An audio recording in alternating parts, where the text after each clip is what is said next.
we've known each other for like 10 years. That seems crazy. Yeah. That seems impossible. So Yeah. Charlie is 16 years old. So she was 6 years old when she was. 11, and that's how come we know each other so Yeah. well. But you started out as an actress. You came out to Hollywood from Sioux Falls, South Dakota, right? From Mitchell, South Dakota. From Mitchell, South Dakota.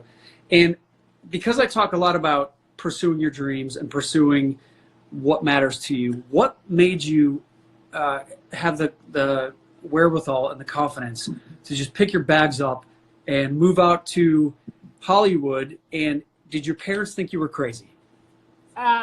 Yes. So, yes. Well, I'm from South Dakota, and in South Dakota, Hollywood is sort of like Oz. You know, it's not like a real job that people have, and you know it exists somewhere, but it was never really on my radar as something that was possible. And so I was pre-med. I went to Notre Dame, but I think deep down in my heart, I always wanted to pursue film. And so literally after like my second day of freshman year, I did my second chemistry class, and I was just like, you know, I don't like this. Like I could do it, but it's just my heart's not in it. And I felt like I was doing it because my dad's a doctor, and I felt like I was doing it because I was supposed to, and not because it was something that I was actually passionate about. Yeah. And so I called my parents, and I was like, hey, Dad, you know how I was going to be a doctor? Sorry, Delilah. That I was supposed to be a doctor. I am actually not going to do that, and I'm going to I'm going to study film. And so I think at the time, I think that deep down I always knew that I wanted to be a director. But I also took theater classes because I knew that in order to understand acting, or in order to be a director, you needed to be able to understand actors and the acting process. And so I studied theater and film at Notre Dame. Mm-hmm. And then, you know, I knew that's what I wanted to do. And so I had to suck it up and just move to LA, because obviously I couldn't be a director in South Dakota. And so there really wasn't any options. And so I did. I graduated, and then right away I moved to LA, moved to Studio City, and I got into the acting class that I eventually met you in, which was about Yeah.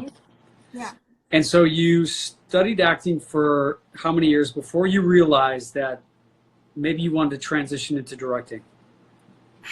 I was acting pretty much exclusively for about 4 years, I think.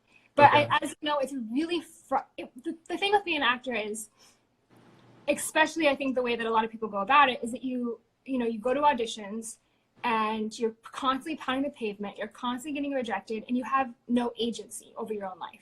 Like, even if you have some success, you're constantly waiting for people to tell you yeses. And it's over and over and over again. And you're not involved in the creative process. You don't really have a say. And so even though you're sort of the face of the project, at the same time, you're sort of like the least involved of the people in the project. And you're the last to come on to the project. Yeah, after all the decisions have been made, and you step on, you have to memorize these words, you're told where to go, what to say, what to do. And so there's very little, like you said, very little say in the creative process. Yeah. You have no say in the creative process. Everyone else is such a family because they're hanging out with each other 12 hours a day. Yeah. And you come on to set, you just do your thing, and then you leave. And so I always felt like there was something missing, you know, because I love to be in control of things, and I love to be a part of things. And so I did this movie with Eric Stoltz, which was the biggest part that I had up until that point. And Eric is an actor, a very famous actor, who made the transition into directing. And working with him and seeing how he ran his set and how he talked to his actors, like, once that happened, I realized that that's what I wanted to do with my life. And that was very quickly after that is when I started developing my feature. Okay. And did you write your movie? I didn't write it. So I partnered with, I'd done a short film, and I partnered with one of my best friends, who she had approached me with a different script that was kind of like a sci-fi epic. And Okay. I love sci-fi and I love action. And so when I read the script, I was like, this is so cool.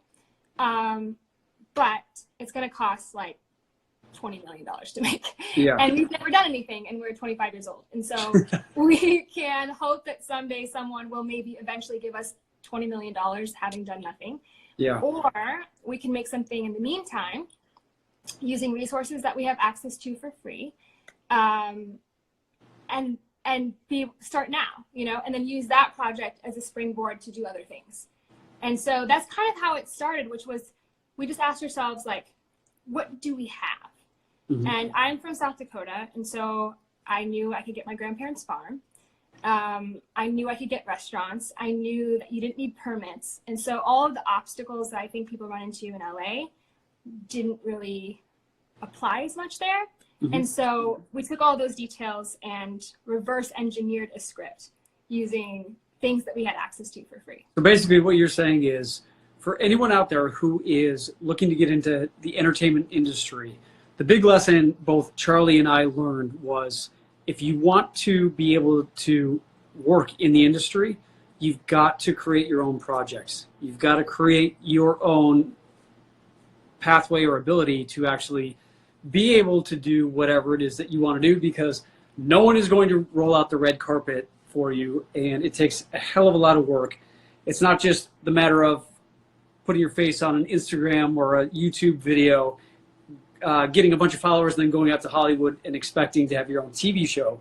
And even if you do, that doesn't guarantee that you will have continued success. Yeah, and you go away like that. And, yes. You know, yeah. And you're like any actors that you see that have any longevity make their own stuff, and they're self-starters, because it's never ever going to be handed to you ever. And so even, you know, there's so many actors that you see who, or directors, or I think this applies everywhere in life, where you see some success and then then they disappear. Yep. And I think and that's why it was so important for me to create my own stuff, so that way I wasn't constantly at the mercy of other people. Yep. And I wasn't constantly having to wait, because that was a really frustrating and just hard place to be. Well, I give you a lot of credit for doing this, because it is not easy to put together a film. There's a lot of moving parts. So for anyone who's interested in producing, directing their own film, can you give them an idea of what was the first step you did to actually make this a reality?